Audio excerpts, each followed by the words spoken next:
Bem, então nós vamos agora ver exatamente esses ofícios identificados no ministério de Cristo aqui na Terra. Jesus, durante o período que esteve na Terra, ele consegue reunir esses três ofícios, que era individualizado para determinados personagens da antiga aliança. Jesus ele consegue reunir esses três ofícios. O primeiro, profeta. Jesus foi profeta, sacerdote, ele exerce esse ministério ainda hoje, e rei, que é algo que verdadeiramente se concretizará nos tempos futuros, conforme a gente vai explicar para os irmãos.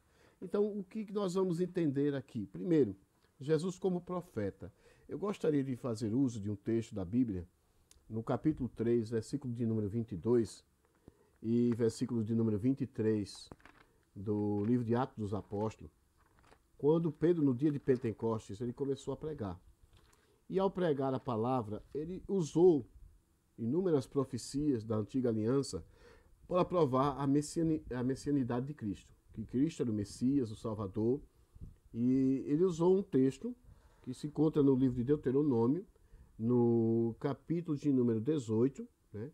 Esse capítulo 18 de Deuteronômio, ele vai falar um pouco sobre um profeta que Moisés falou, versículo de número 15, que Moisés falou que ele viria.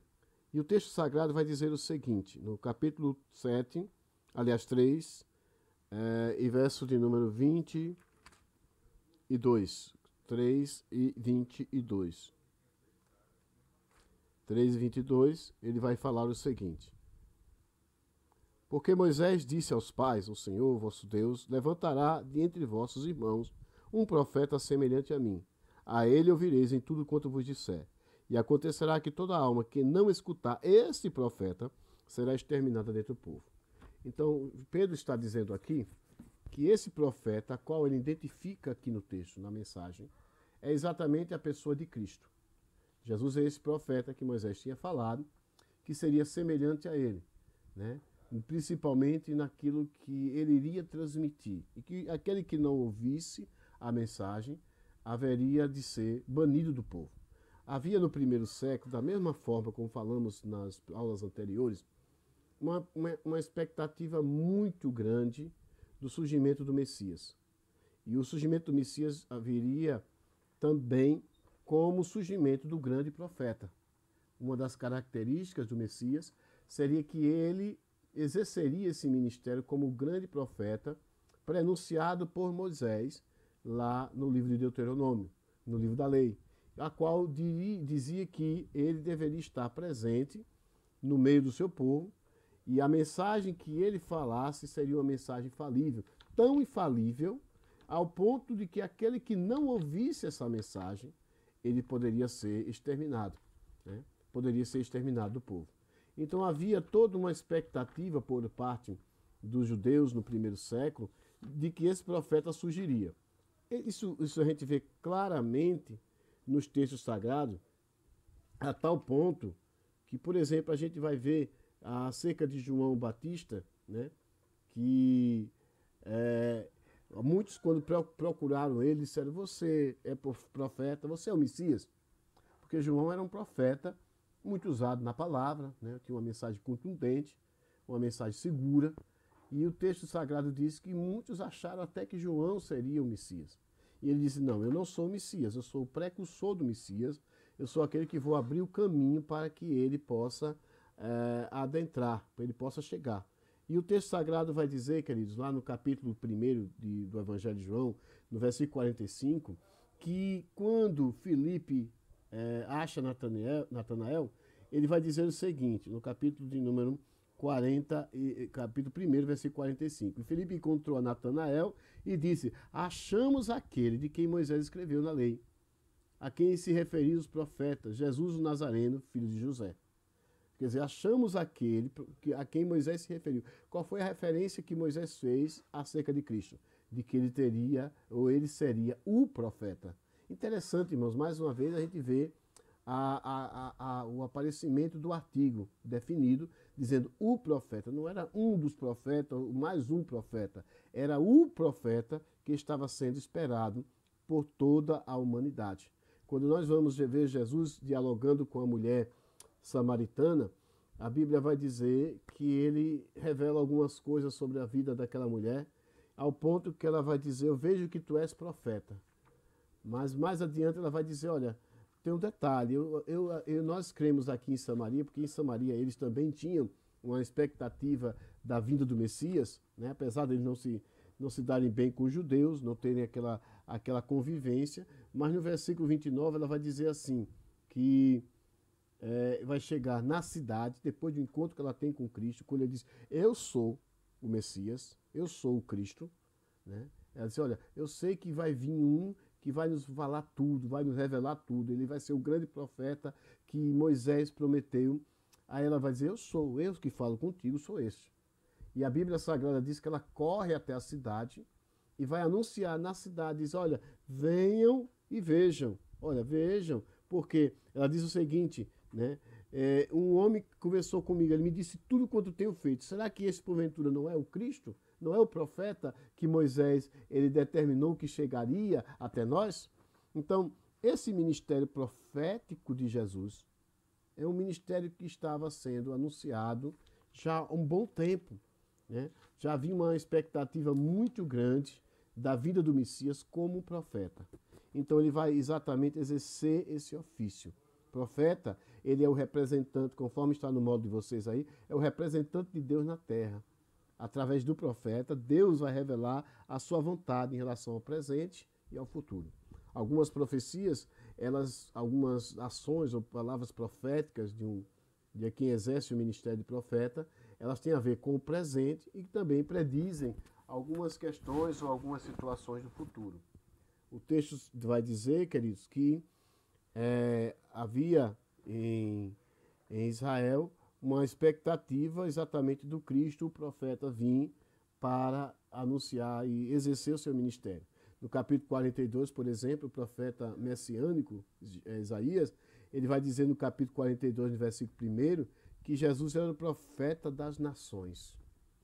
Nele, as nações esperariam. Nele, as nações estariam aguardando a sua vinda. Então, esse ministério profético de Jesus era uma marca distintiva, exatamente, do surgimento do Messias. O Messias viria como um grande profeta, como alguém que faria realmente a diferença, que aconteceria essa diferença no meio do seu povo. No capítulo 6, por exemplo, e o verso de número 14, né, do Evangelho de João, ele vai dizer assim, interessante, né? Vendo, pois, os homens sinais que Jesus fazia, disseram: este é verdadeiramente o profeta que devia vir ao mundo. Então, algumas pessoas já começaram a crer: não, esse é o profeta, esse é o Messias. Esse é aquele que Moisés determinou que viria. Então, Jesus exercia esse ministério profético. No primeiro ponto aí, sobre o ministério profético, o ofício profético de Jesus, está o quê? O desenvolvimento de Jesus como profeta. Em primeiro lugar, Jesus como profeta, ele pregou a salvação. A palavra profeta e o ministério profeta, eu preciso ensinar isso a vocês, ele difere uma questão do Novo Testamento para o Antigo Testamento. O profeta no Antigo Testamento, nós falamos aqui, o vidente, o homem que anunciava a mensagem que vinha de Deus. E muitas das vezes as pessoas tinham o costume de consultar o profeta. Diferente de hoje, quando nós temos, irmãos, a unção dos santos, sabemos tudo, temos a graça de Deus, né, na nossa vida, temos a palavra do Senhor para nos ensinar e nos dirigir, né? E nós temos, irmãos, o espírito de profecia presente em nossas vidas, né, conforme diz a palavra. E hoje a gente não tem mais profeta nessa vamos dizer assim, nessa determinação, né? Nessa formatação, né? Estamos na época do computador, né? Os profetas hoje foram reformatados, foram formatados novamente. Os profetas da Nova Aliança, o formato do profeta da Nova Aliança é o que é o pregador, é aquele que recebe a mensagem de Deus e ministra para o povo, entrega a mensagem para o povo. Ele não é mais visto como alguém a quem deva se consultar pedindo uma direção de Deus. Na antiga aliança, isso acontecia. E por que acontecia?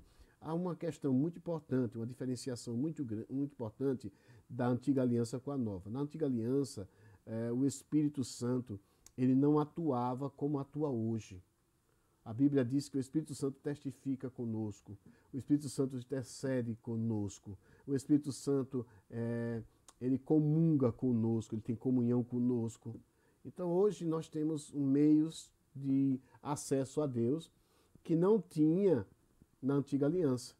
Somente esses homens que recebiam a unção, que eram ungidos, poderiam ter uma comunhão diferenciada com Deus. No caso, os sacerdotes, os profetas e os reis. Então, muitas das vezes, quando alguém queria saber alguma coisa, direção de alguma coisa, ele procurava o profeta. Por exemplo, Saul perdeu as jumentas de seu pai e ele foi orientado a buscar o profeta Samuel para saber onde estavam as jumentas, né? Por exemplo, o filho de Acabe estava com Josafá no deserto e Josafá disse, não, por acaso não tem um profeta para a gente consultar aqui para saber o que a gente vai fazer aqui nesse deserto?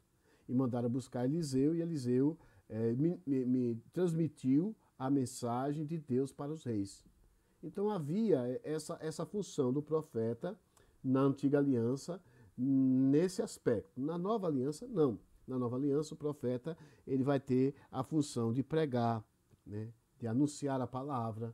É esse profeta que você vai encontrar lá na carta aos Efésios, capítulo 4, versículo de número 11, que ele deu uns para apóstolo, outro para profeta, outro para evangelista, outro para pastores e outros para mestres da palavra de Deus. Então, existe profeta? Sim, o ministério de profeta existe como pregador da palavra de Deus, né? Aquele que recebe de Deus a mensagem, entrega a mensagem da parte de Deus. Uma questão interessante sobre o profeta, no caso, o desenvolvimento do ministério profético de Jesus, ou do ofício de profeta que Jesus teve, foi exatamente esse: pregou a salvação. Os profetas, geralmente, eles exerciam o ministério em tempos de crise. É o que diz o módulo de vocês, se vocês acompanharem, vocês vão ver comigo. E, geralmente, quando os governadores, né, os reis, sacerdotes, estavam impotentes, confusos, Deus se utilizava exatamente desses profetas, desses homens, para exercer, né, a sua autoridade e também trazer a sua direção para aquele momento de crise. Vamos encontrar inúmeros profetas profetizando em épocas de crise. Por exemplo, Abacuque, antes mesmo da invasão babilônica, Abacuque ele vai transmitir a mensagem profética. Nós vamos encontrar, por exemplo, Ezequiel com os cativos lá na Babilônia. Nós vamos encontrar o profeta Jeremias, que é realmente é atípico. Jeremias era filho de sacerdote, né? E naquele momento, na história daqueles reis de Israel, a qual Jeremias ele profetizou, né, havia uma crise espiritual muito grande em Judá, ao ponto que Jeremias, quando foi chamado para o ministério profético, ele temeu, né? Ele não quis, porque ele era filho de sacerdote, consequentemente iria exercer o ministério de sacerdote, né? Morava na cidade de sacerdotes, né? Tinha toda uma situação com o ministério profético na sua vida, perdeu o convívio da família, perdeu os amigos, perdeu vamos dizer assim, a popularidade que ele tinha, a oportunidade que ele tinha de crescer como sacerdote, e gerou uma crise muito grande. Se você ler o livro do profeta, você vai ver o profeta Jeremias com inúmeras situações de crise, porque havia um conflito naquela época entre o ministério do rei e sacerdote em relação ao ministério do profeta de Deus, né? Porque Jeremias traz a mensagem, e a mensagem que ele vai pregar para o povo era essa: o povo vai ser levado, Judá vai cair, né? Haverá cativeiro, Babilônia vai chegar, e aí os outros profetas profetizavam o contrário, e isso gerou uma crise muito grande. Mas, meus amados, o que nós estamos vendo é que esses profetas geralmente eles são levantados em tempos de crise. Em tempos de crise. Jesus, por exemplo, chegou em um tempo de crise para a nação de Israel. Quando Jesus apareceu, havia uma questão a escolher, que é o que diz o modo de vocês, né? O profeta ou o rei, né? A maioria dos judeus, eles gostariam que Jesus fosse o rei. Por quê? Aquilo que a gente falou em aulas passadas.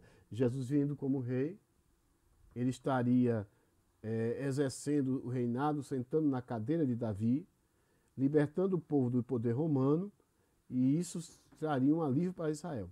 Mas como profeta, ele teria que ministrar a palavra de Deus. E ministrar a palavra de Deus para uma nação cheia de vícios espirituais não era fácil, né?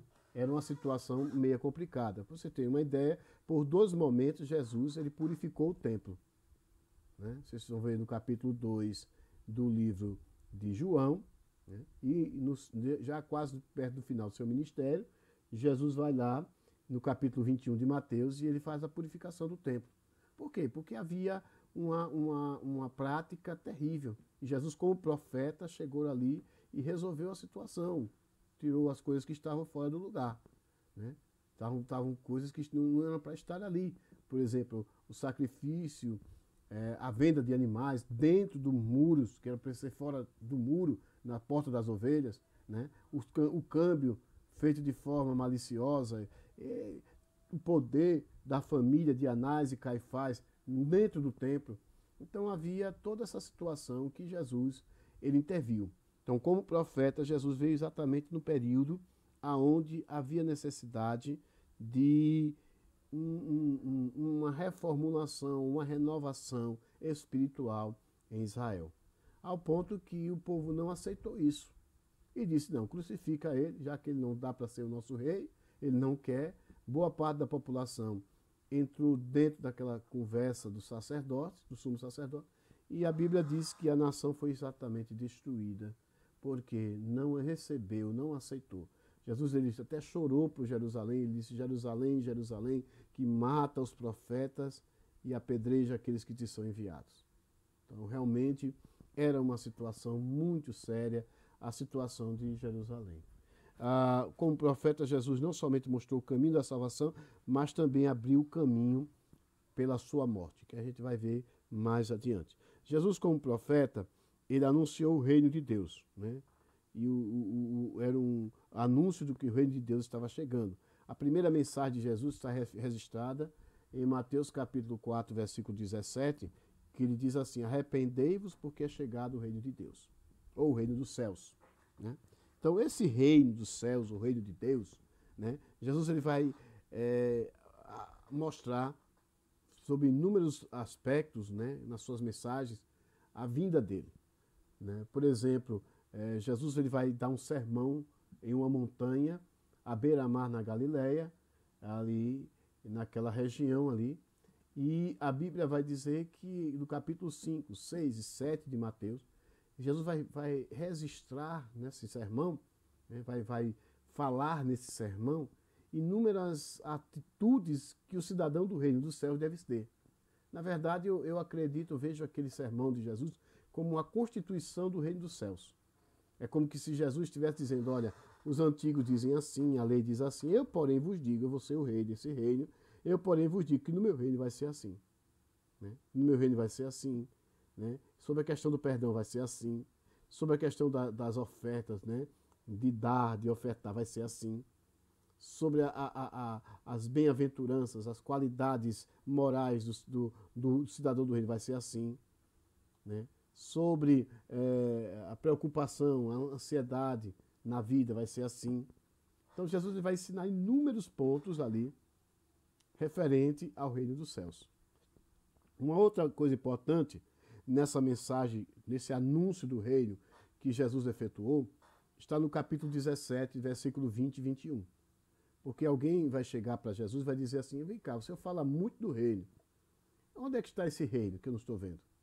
E uma coisa que a gente tem que ter em mente, esse reino foi anunciado, mas verdadeiramente ele será ampliado, visível, exatamente quando Jesus adentrar, né, voltar para a implantação do milênio aqui na Terra.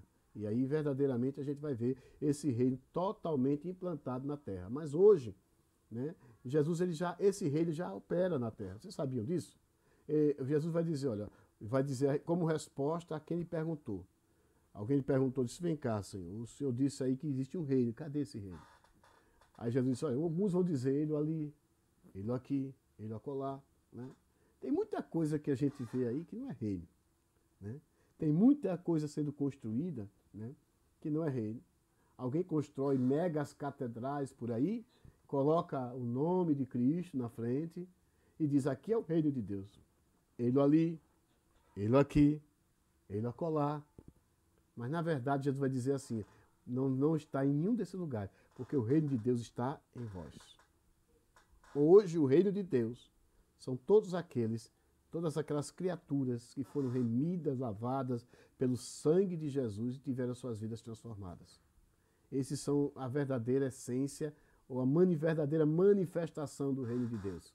São as vidas que verdadeiramente entregaram-se para Cristo e que procuram viver de acordo com o que o reino de Deus ele nos ensina através da sua santa e bendita palavra. O que Cristo ensina, o rei desse reino, o profeta desse reino nos ensinou.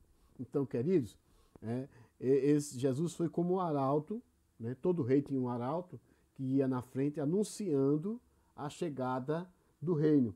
Então Jesus foi também esse arauto, né? Além de João Batista, que veio antes dele, disse: olha, o rei, o profeta, o sacerdote está vindo aí, né? Mas aí Jesus vai chegar e vai anunciar como vai ser a estrutura desse reino. Né? Ele vai ser a estrutura desse reino. O reino de Deus foi uma forma de Jesus mostrar.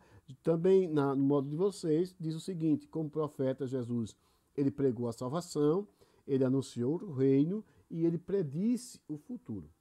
No capítulo 24 de Mateus, nós vamos encontrar diversas predições de Jesus acerca do futuro.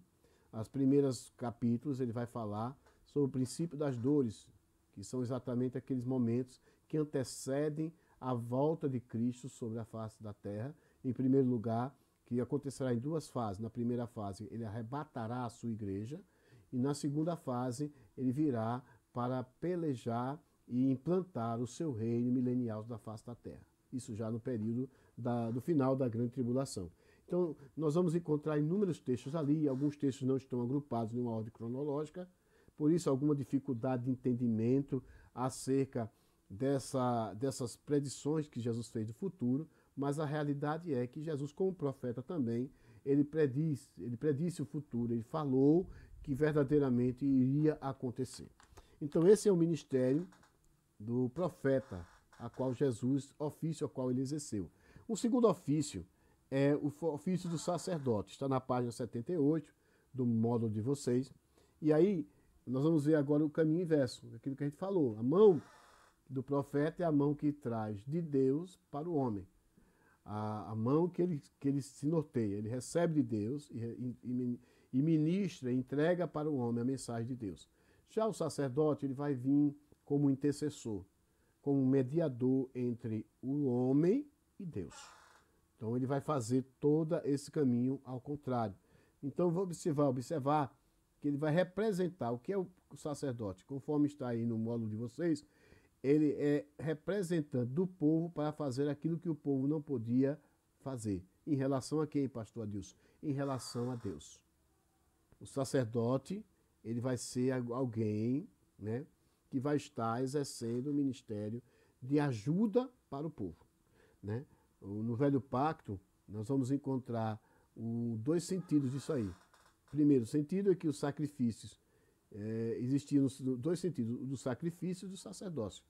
Eram separados, diferentes. No Novo Testamento, nós não vamos ter mais dessa forma.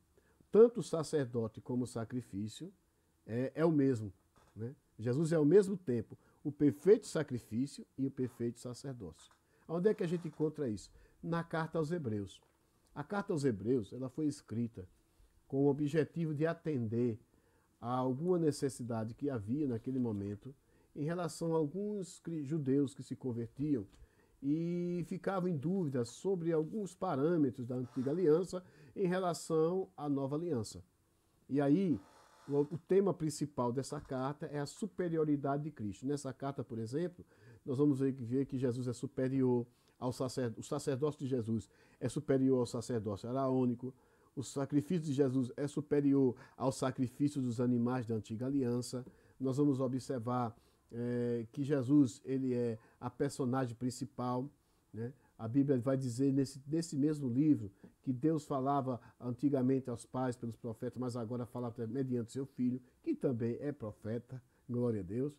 Então, nós vamos encontrar inúmeros textos aonde vai corroborar acerca do ofício do sacerdócio de Cristo, do ofício sacerdotal de Cristo, né?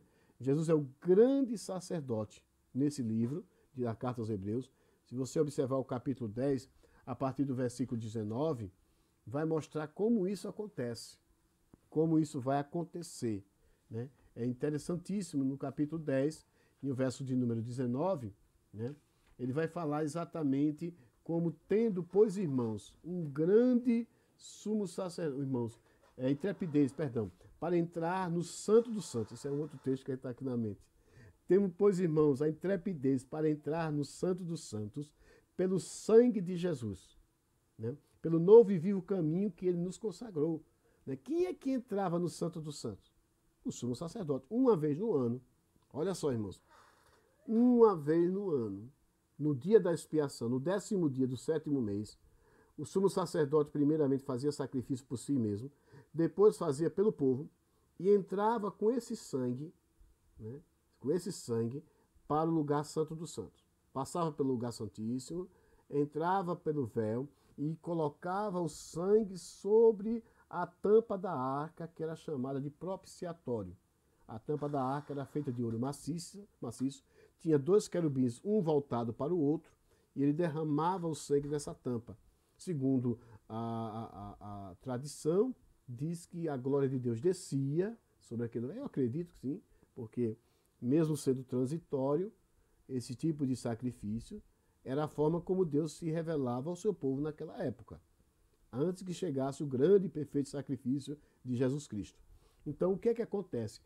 A Bíblia diz pelo novo e vivo caminho que ele nos consagrou, ou seja, que ele santificou, né? Ou seja, pelo véu, isso é, pela sua carne, tendo grande sacerdote sobre a casa de Deus. Aproximemos com o coração em plena certeza de fé, tendo o coração purificado da má consciência e lavado o corpo com água pura. Ou seja, meus queridos, o ministério do sacerdote é um ministério que abre as portas ou os caminhos para que o povo se aproxime de Deus. É conforme a gente falou, ele é o mediador, é aquela pessoa que vai estar presente, agindo.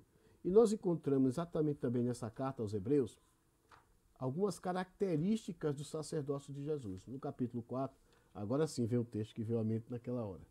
No capítulo 4 e o verso de número 16, né, ele vai dizer o seguinte: tendo, pois, irmãos, né, a Jesus, Filho de Deus, como grande sumo sacerdote que penetrou nos céus, conservemos firmes a nossa confissão.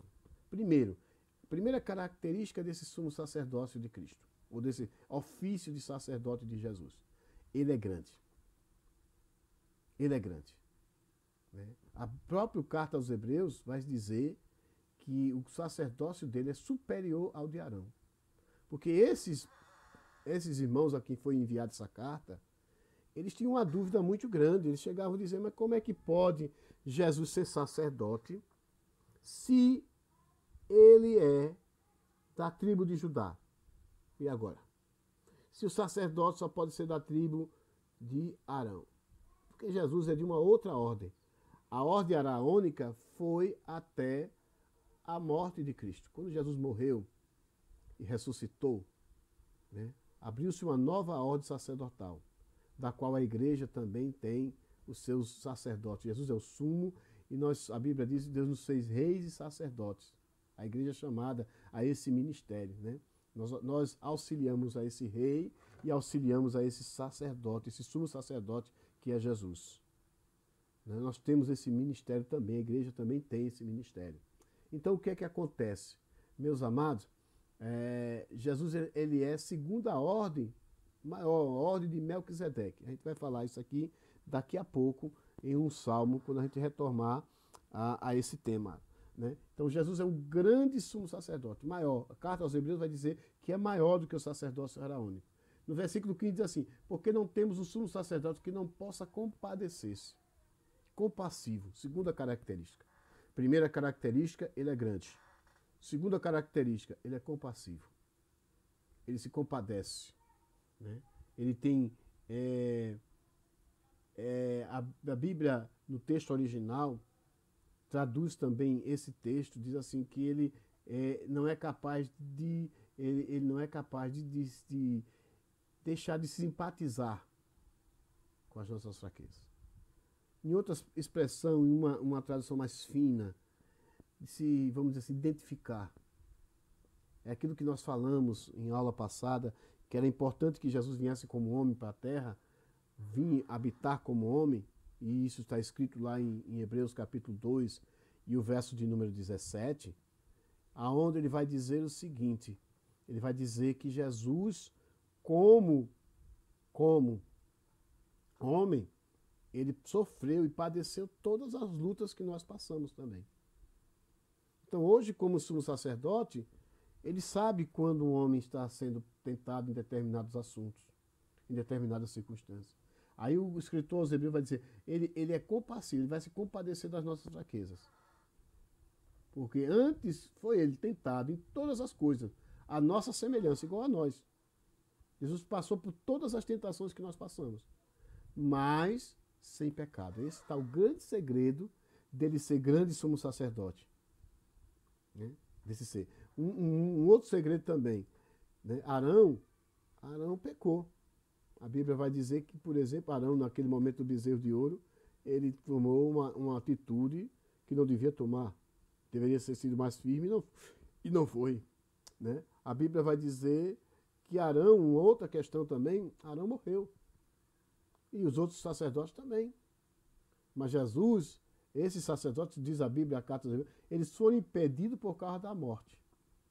Mas Cristo não. Cristo morreu e ressuscitou, e o seu sacerdócio é eterno. Glória a Deus seja dada ao nome santo do Senhor Jesus. Então, queridos, o texto vai dizer, em tudo foi tentado, mas a nossa semelhança, mas sem pecado. Segunda característica, ele é compassivo. A terceira característica, cheguemos, pois, portanto, confiadamente junto ao trono da graça, a fim de recebermos misericórdia e acharmos graça para socorro em ocasião oportuna. Ou seja, a terceira característica, cheguemos com confiança. Esse sacerdócio de Cristo, ele é confiável. Ele é 100% confiável. Nele não há mudança, não há sombra de variação. Nele há justiça. Quando alguém se arrepende, quando alguém se chega a ele, pede misericórdia. João, na carta dele, por exemplo, na primeira carta, capítulo 2, versículo 1, diz assim, filhinhos, vos escrevo para que não pequeis, mas se vocês pecarem, vocês têm um advogado. O que é um advogado? É um mediador, é um intercessor. Né? A palavra grega ali é parácletos, a mesma palavra que é aplicada ao Espírito Santo, lá no Evangelho.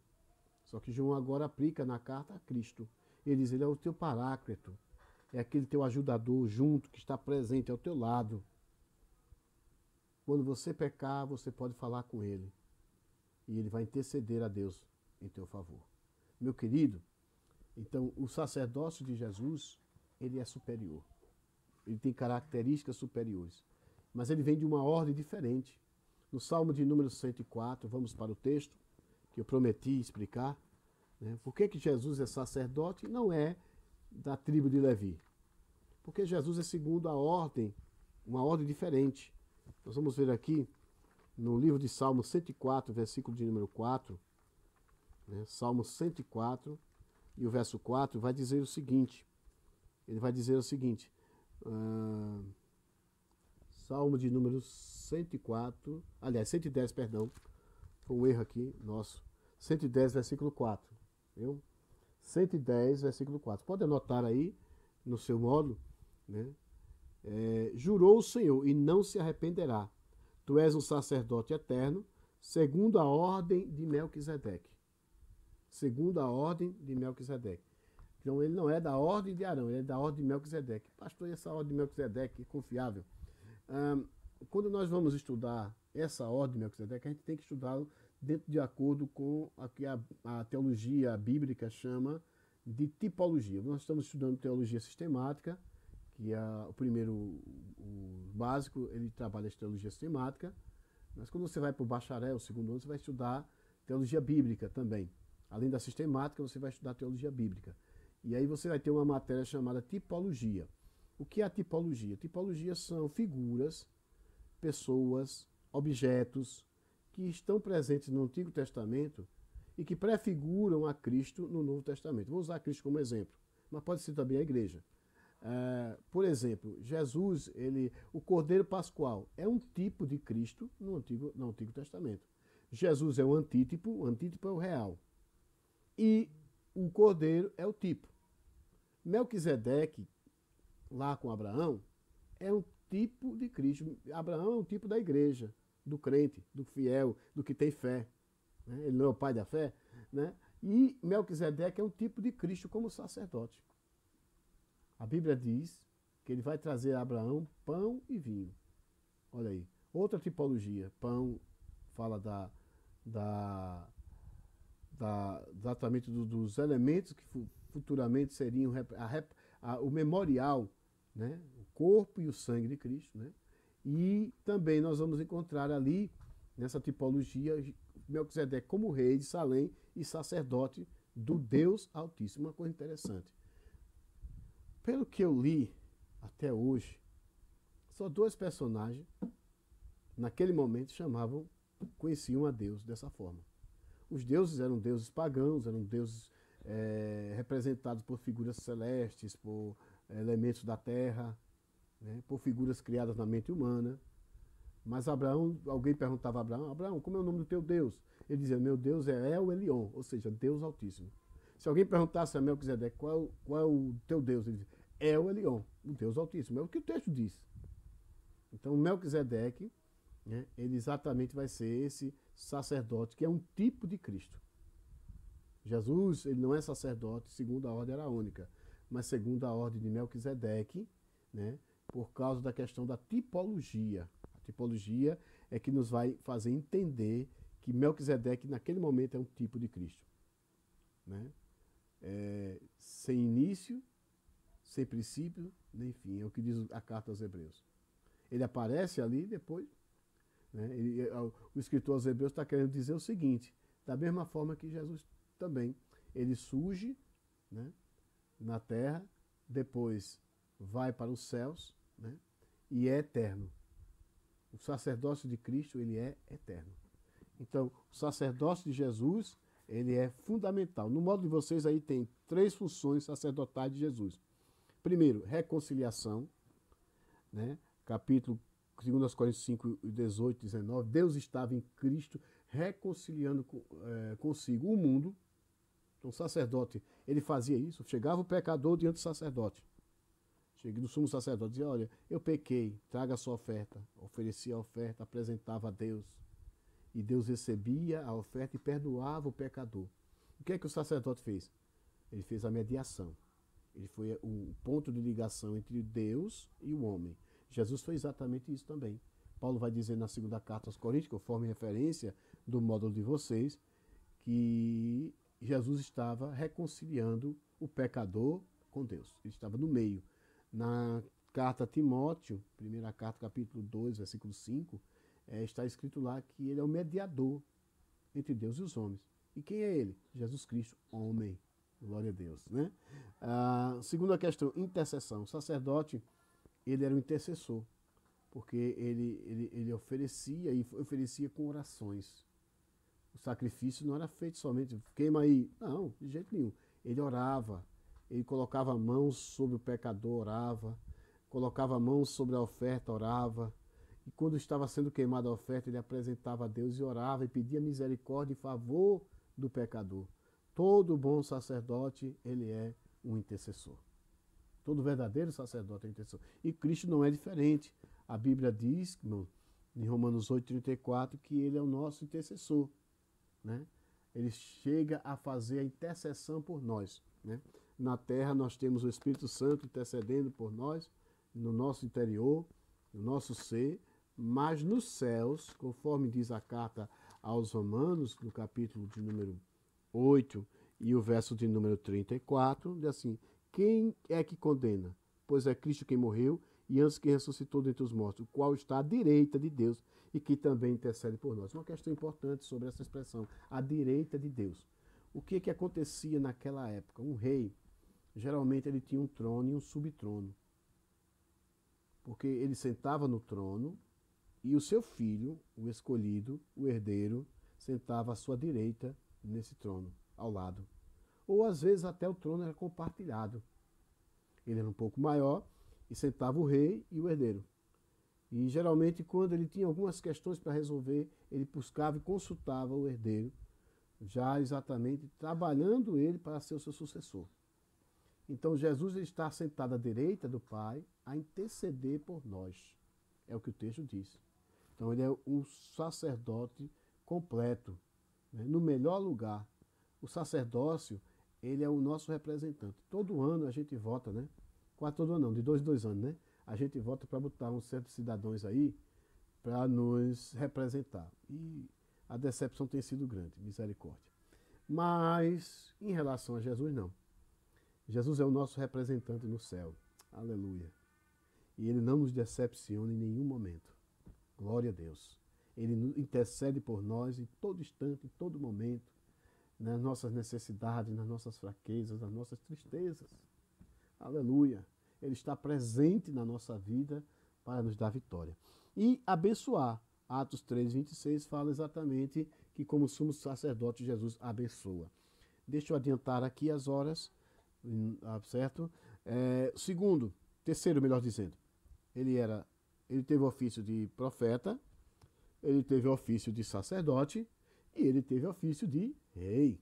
Só que o ofício de rei de Jesus, ele vai se cumprir, né, na sua essência no milênio. Aí ele vai tomar posse e vai sentar no trono de Davi, que é exatamente a grande promessa. Nós vamos ver aí a primeira ponto do nosso módulo, é a tipificação, né? Que fala sobre, mais uma vez, sobre Melquisedeque. Melquisedeque não era só sacerdote, ele era também rei. E aí, como rei, ele também era um tipo de Cristo. Só que, queridos, né? Só que a questão do ofício de rei é uma questão muito séria, porque quem não quer governar, quem não quer mandar?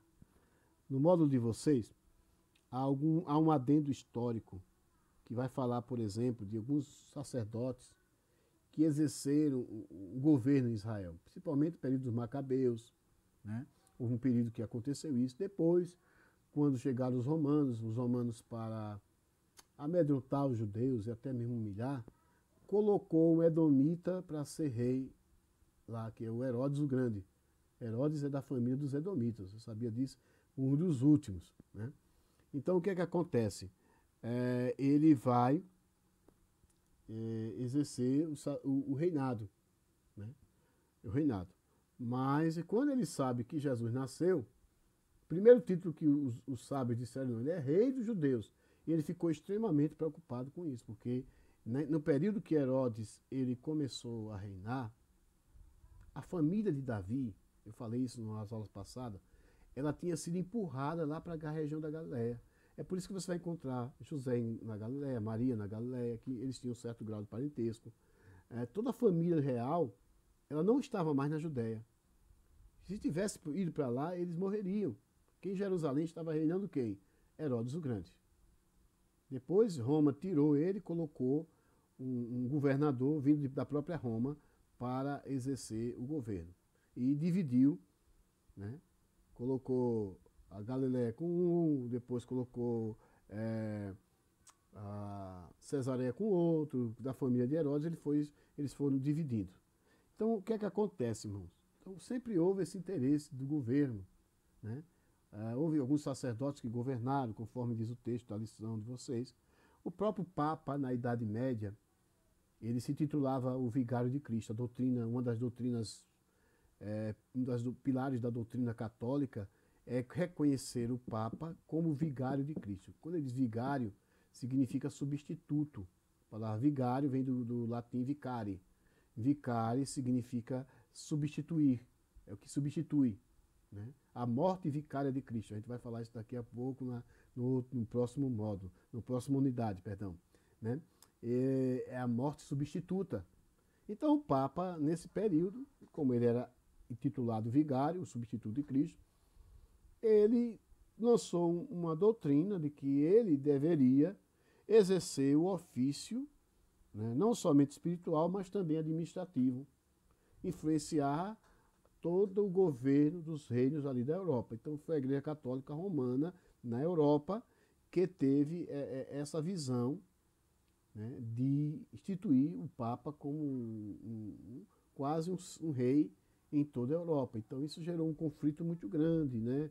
Houve cisões, surgimento de outras religiões, né, de outros ramos do cristianismo, né, como por exemplo o anglicanismo e tal, exatamente por questões dessa influência do Papa de tentar resolver algumas questões administrativas em outros países. Então, mas em relação a Cristo, meus amados irmãos, em relação a Jesus, eu acredito, né, que Jesus ele é anunciado como rei na melhor forma. Na página de número 80 do nosso módulo, nós vamos encontrar uma referência em 2 Samuel 7, 12 a 16. O que é que acontece aqui? Né? Diz o seguinte: quando os teus dias se cumprirem, isso é uma profecia para Davi, com os teus pais, então levantarei depois de ti o teu descendente, que procederá de ti. Ele não disse que seria o próximo descendente, mas o que procedesse dele, né? E estabelecerei o seu reino.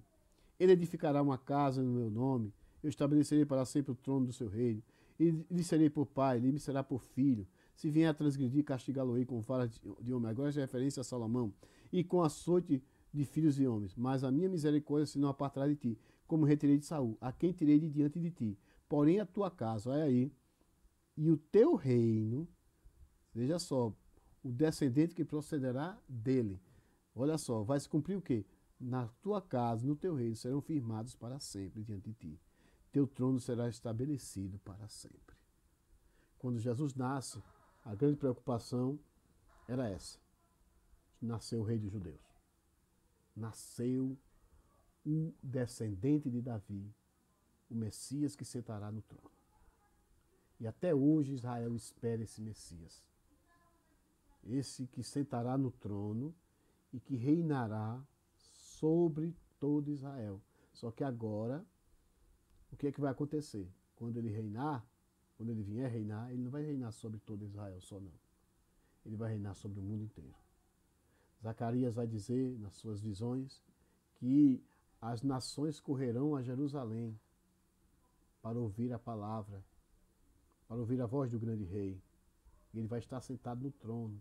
As nações correrão para lá. Bendito seja o nome do Senhor.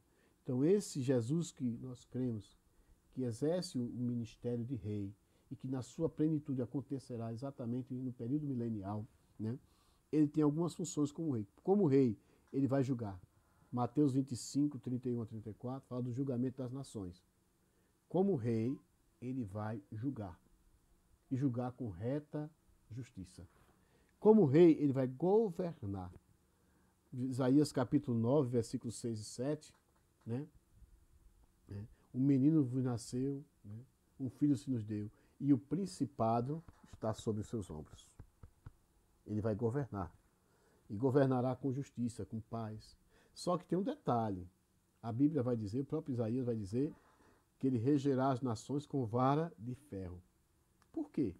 Porque, né, as nações que sobrarem após o período da guerra do Armagedon, final da grande tribulação, serão homens como eu e você, sujeitos à natureza pecaminosa. Ah, mas o diabo vai estar preso. Sim, mas o homem não só peca porque o diabo quer, o homem peca pela sua natureza pecaminosa. Ele pode estar preso. A tal ponto é que quando ele for solto, ele vai usar de sua estratégia que ele sempre usa, que é seduzir. Né? Ele vai seduzir algumas nações, né? E vai surgir Gog e Magog no período do final da grande tribulação, e aí vai ser a derrocada final dele. Mas o que eu quero falar é o seguinte, que Jesus vai reinar e vai governar com justiça. Com justiça. O certo é o certo, o errado é o errado. Haverá verdadeiramente justiça. Se fala muito em justiça, se fala muito nisso, naquilo outro, mas não espere muita coisa não, viu? Eu sou extremamente confiante e esperançoso de ver esse dia, glória a Deus, em que a terra será governada por Cristo. E aí você vai ver o que é saber governar. Tem muita gente por aí perdendo tempo com política e tal, e defendo tal, defendo tal. Continue defendendo. Eu defendo Cristo. Eu sei que Ele vai governar e vai governar com grande justiça sobre a face da terra. A Bíblia fala também que ele proverá para seus súditos. Né? Trabalhará, proverá aqui significa dará sustento. Haverá um tempo de prosperidade na terra como nunca houve. E eu vou dar uma notícia até boa. Nós, igreja, estaremos governando com Ele. Aleluia. Ou você pensa que todo esse sacrifício que você fez em entregar a sua vida a Jesus, em ser fiel a Ele, não haverá uma recompensa? Com certeza. Então, meus amados, tudo isso acontecerá como cumprimento real e verdadeiro da vinda de Cristo. Nós estamos terminando essa terceira unidade. Estamos, irmãos, abrindo espaço também, depois, irmãos, que tiverem alguma pergunta, se a gente souber responder, que ninguém sabe tudo, a gente responde, e pedindo aos irmãos que existe uma atividade no seu módulo aí, que é você fazer uma pesquisa sobre os ofícios de Jesus, fazer um resumo. Faça isto como uma atividade de complemento dos seus estudos. Né? O bom é a gente ouvir, mas o bom também é a gente pesquisar, é meditar, ler, prescrutar, descobrir, né? Questionar, inquirir, descobrir coisas novas, e faça essa pesquisa e a título de conhecimento para a sua vida. Que Deus abençoe a vocês. Nós estamos terminando aqui com esse assunto, os ofícios de Cristo. Esperamos ter atendido ao que foi proposto e estaremos repassando agora para a quarta unidade, que é a obra de Cristo. Então, meu abraço a todos, a paz do Senhor, e vamos para a quarta unidade, em nome de Jesus.